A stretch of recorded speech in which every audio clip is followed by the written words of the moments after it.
ابھی مجھے ایک صاحب نے بتایا کہ بمبئی میں 2 شادیاں ہوئی ہیں مسلمانوں میں، ایک میں 1.5 کروڑ روپیہ خرچ ہوا، ایک میں 80 لاکھ خرچ ہوا۔ ہم نے وہاں اصلاحی تحریک شروع کی، ضیاء الحق صاحب نے بھی کوشش کی تھی، آرڈیننس پاس کیا تھا، لیکن یہ چیزیں قانون سے نہیں۔ آپ کہیں کہ کسی دعوت میں 50 سے زیادہ مہمان نہیں آئیں گے، وہ 100 آ گئے تو زیادہ سے زیادہ یہ ہوگا پولیس والوں کو رشوت کا کھاتا کھل گیا، جو یہ پیسے لے جائیے صاحب۔ کبھی کبھی وہ پکی پکائی دیگیں لے جا کے اپنے تھانے میں بیٹھ کے کھاتے تھے، لیکن قانون سے نہیں بدلتا مزاج۔ ہم نے کیا طے کیا؟ دیکھو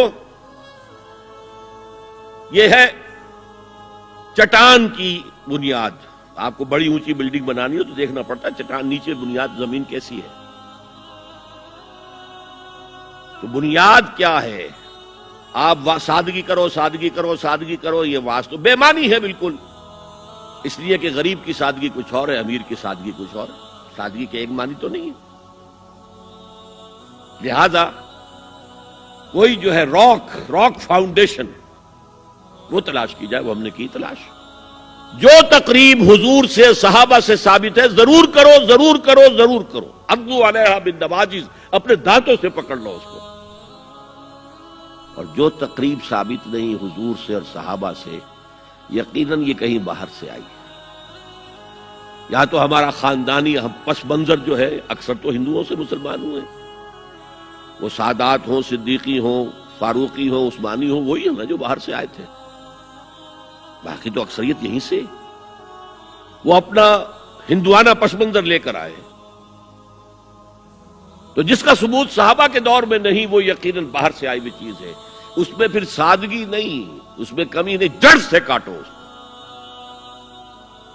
اس بنیاد پر ہم نے 5 فیصلے کیے، ذرا سن لیجئے آپ بھی، اگر آپ کوئی سوشل ورک کرنا چاہیں اس کو عام کریں۔ نمبر 1، نکاح مسجد میں۔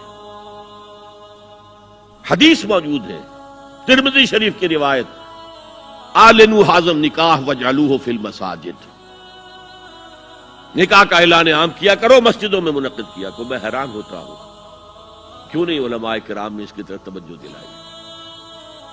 حدیث ہے، ہاں میں مانتا ہوں ان کا کہنا یہ ہے کہ یہ یہاں جو امر ہے کہ مسجد میں منعقد کرو، یہ امر وجوب کے لیے نہیں ہے، استحباب کے لیے، مستحب ہے یہ کہ مسجد میں۔ تو بھائی مستحب کیوں چھوڑ رہے ہو تم؟ وہ اس لیے چھوڑنا پڑتا ہے، مولوی بیچارے کی حیثیت ہے ہی نہیں معاشرے میں کہ وہ کہے جناب یہاں آئیے میرے پاس، میں نہیں آؤں گا آپ کے گھر نکاح پڑھانے کے لیے۔ وہ اپنا رجسٹر بغل میں دبائے بیٹھا سوکھتا رہتا ہے۔ وہ تو آنی تھی بارات عصر کے وقت، مغرب بھی جا رہی ہے، آئی نہیں، وہ بیٹھا غریب۔ پہلے 20-30 روپے ملتے تھے، اب 200 300 400 ملتے ہیں، اور کیا ہے؟ میں نے انہیں یاد دلایا، دیکھو شرم کرو، عیسائیوں نے آج تک اپنے چرچ کی اور اپنے پادری کی عزت یہ رکھی ہے کہ شہزادے اور شہزادی کی شادی ہوگی وہ بھی پادری چرچ میں آئیں گے۔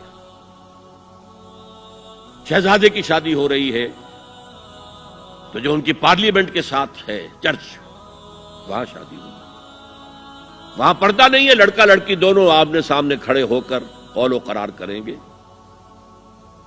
ہمارے ہاں پردہ ہے تو اس لیے لڑکی کے گھر بھی جائیں گے تو لڑکی تو محفل میں نہیں آئے گی، لڑکی کا ایک وکیل ہوگا، وہ وکیل اجازت لے کر آئے گا، 2 اس کے گواہ ہوں گے، اس کے سامنے اجازت لی گئی، پھر وہ نکاح خواہ کو اجازت دیں گے، وہ نکاح پڑھا دیں گے۔ پہلی بات یہ ہو گئی کہ نکاح مسجد میں۔ نمبر 2، نکاح کے موقع پر کوئی دعوت طعام نہیں، کوئی ثابت نہیں۔ دعوت طعام صرف ایک ہے، وہ ولیمہ ہے، اور اس قدر معقول بات ہے، سب باپ اپنے سینوں پر ہاتھ رکھ کر سوچیں اور میری بات سنیں، کیا بیٹی کو گھر سے رخصت کرنے کا وقت جو ہے وہ خوشی کا وقت ہوتا ہے؟ جب بیٹی گھر سے جا رہی ہو، کوئی جانور بھی آپ قربانی کے لیے، کوئی مینڈھا کو بکرا لے آئیں 8-10 دن پہلے اور بچے مانوس ہو جائیں تو وہ جب آپ ذبح کرتے ہیں تو پچھاڑے کھاتے ہیں کہ نہیں بچے؟ اور یہ لخت جگر ہے، نور چشم ہے، 18-20-22 برس گھر میں رہی ہے، وہ جا رہی ہے، خوشی نہیں ہے وہاں، صرف یہ ہوتا ہے اے سائی آف ریلیف کہ ایک ذمہ داری کا بوجھ تھا، اللہ نے آج پورا کرا دیا، اتروا دیا بوجھ. پھر بھی اندیشہ ہوتا ہے، پتہ نہیں مزاج ملے نہ ملے، نئے ماحول میں جا رہی ہے، وہاں جا کر ایڈجسٹ ہو یا نہ ہو، اندیشے پھر بھی ہوتے ہیں.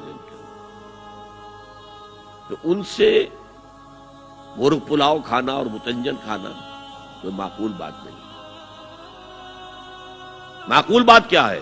لڑکا، اس کا گھر آباد ہوا ہے، وہ ولیمہ کرے، اس پر باقاعدہ حدیث اولبو ولو بشاتن، ولیمہ ضرور کرو چاہے ایک ہی بکری ہو تمہارے پاس، ذبح کرو، کاٹو، کھلاؤ گوشت اپنے دوستوں کو، احباب کو. یہاں تک کہا کہ بے ست طعام الولیمہ، برا کھانا ہے ولیمے کا کہ اس میں غریبوں کو نہیں بلایا جاتا. ظاہر بات ہے، مسلی کھلانے کے لیے تو ولیمہ نہیں ہوتا، اپنے احباب کو، دوستوں کو بلایا جاتا.